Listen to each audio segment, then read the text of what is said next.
प्यारे बच्चों, आपका हमारे इस YouTube चैनल पर बहुत बहुत स्वागत है।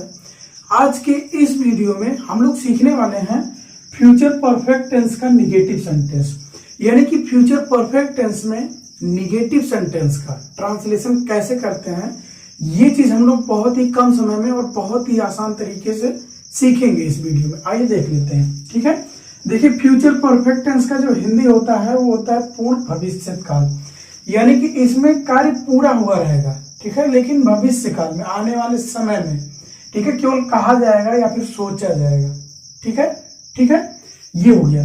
अब कोई भी टेंस हम लोग पढ़ते हैं, ठीक है, तो सबसे पहला काम क्या होता है हमारा, उसकी पहचान जानना। ठीक है, इसका जो पहचान होता है, हिंदी वाक्य के अंत में क्या होता है, चुका होगा, चुकी होगी, चुके होंगे, चुका होगा, या फिर चुकेगा, चुकेगी। ठीक है, ये सब आते हैं और नहीं भी रहता है। ठीक है, निगेटिव सेंटेंस है ना। ठीक है, उसके बाद जो अगला काम होता है वो होता है हमारा नियम जानना। ठीक है, आप देखिए इसमें जो नियम होता है दो है, क्योंकि सहायक क्रियाएं हमारा दो है। ठीक है, एक शैल है और एक बिल है। अब शैल का इस्तेमाल कहां पर करेंगे और बिल का इस्तेमाल कहां पर करेंगे, यही चीज देखना है। ठीक है ना, देखिए आई और बी के साथ किसका इस्तेमाल करते हैं, शैल के साथ नॉट आएगा, उसके बाद हैव आएगा, क्योंकि हम लोग निगेटिव पढ़ रहे हैं। ठीक है, और जो दूसरा नियम है हमारा, अन्य सभी सब्जेक्ट के साथ, यानी कि आई और बी को छोड़ करके जितने भी सब्जेक्ट बचेंगे, जो भी सब्जेक्ट आएंगे, उनके साथ बिल का प्रयोग करेंगे, उसके बाद नॉट, उसके बाद हैव का प्रयोग करेंगे। ठीक है, नॉट हमारा बिल और हैव के बीच में रहेगा, शैल और हैव के बीच में रहेगा। ठीक है, मेन वर्ब का थर्ड फॉर्म लिखेंगे हर एक सेंटेंस में। ठीक है, अगर फ्यूचर परफेक्ट टेंस का है तो। ठीक है, मेन वर्ब का थर्ड फॉर्म आएगा। ठीक है, उसके बाद जो हमारा मेन काम है, मुख्य काम है, वो है फार्मूला। ठीक है, तो फार्मूला बना लेते हैं। सबसे पहले सब्जेक्ट हो जाएगा। ठीक है, उसके बाद सहायक क्रिया बिल या शैल। ठीक है, प्लस नॉट हो जाएगा, प्लस हैव हो जाएगा। ठीक, प्लस मेन वर्ब का थर्ड फॉर्म हो जाएगा, प्लस ऑब्जेक्ट हो जाएगा, और प्लस अदर वर्ड, अदर हो जाएगा। ये हो गया हमारा फॉर्मूला। सबसे पहले क्या लिखना है, सब्जेक्ट लिखना है, उसके बाद सहायक क्रिया लिखना है बिल या शैल, उसके बाद नॉट लगाना है, उसके बाद हैव लगाना है, उसके बाद मेन वर्ब का थर्ड फॉर्म लगाना है, उसके बाद ऑब्जेक्ट लगाना है, उसके बाद अदर वर्ड लगाना है। ठीक है, अब आइए इसको सेंटेंस के माध्यम से और आसान बना लेते हैं और समझ लेते हैं कैसे ट्रांसलेशन करना है। ठीक है, जैसे कहा गया कि रोहित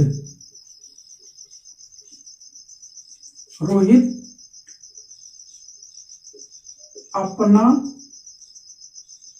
आम, ठीक है, अपना आम नहीं खा चुका होगा।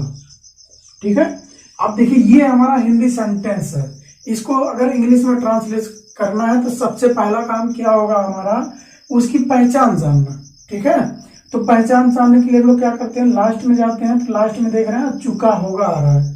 चुका होगा हम लोग जानेंगे फ्यूचर परफेक्ट टेंस का है, और बीच में नहीं आ रहा है, यानी कि हम लोग जानेंगे निगेटिव सेंटेंस है। ठीक है, नकारात्मक वाक्य टाइप में। ठीक है, अब देखिए इसका फार्मूला हम लोग जानते हैं कैसे कैसे है।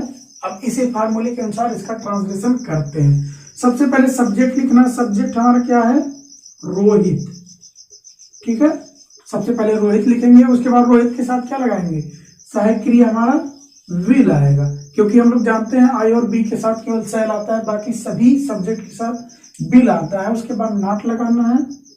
ठीक है, और उसके बाद हैव लगाना है। ठीक है, उसके बाद मेन वर्ब का थर्ड फॉर्म, यहाँ पे देखिए कौन सा काम हो रहा है, खाने का काम हो रहा है ना, तो हम लोग इट का जो है थर्ड फॉर्म लिखेंगे, इटेन। ठीक है, क्या खाने का काम हो रहा है, ऑब्जेक्ट हमारा क्या, अपना आम, तो रोहित है ना, रोहित के साथ अपने के लिए हम लोग क्या लगाएंगे, हिज लगाएंगे, क्योंकि लड़का है। ठीक है, और एक वचन में है। ठीक है, हिज मैंगो। ठीक है, ये हो गया हमारा translation. Rohit will not have eaten his mango, यानी कि रोहित अपना आम नहीं खा चुका होगा। अब आइए एक सेंटेंस और बना लेते हैं। ठीक है, जैसे कहा गया किसान, ठीक है, अपना खेत नहीं जोत चुका होगा।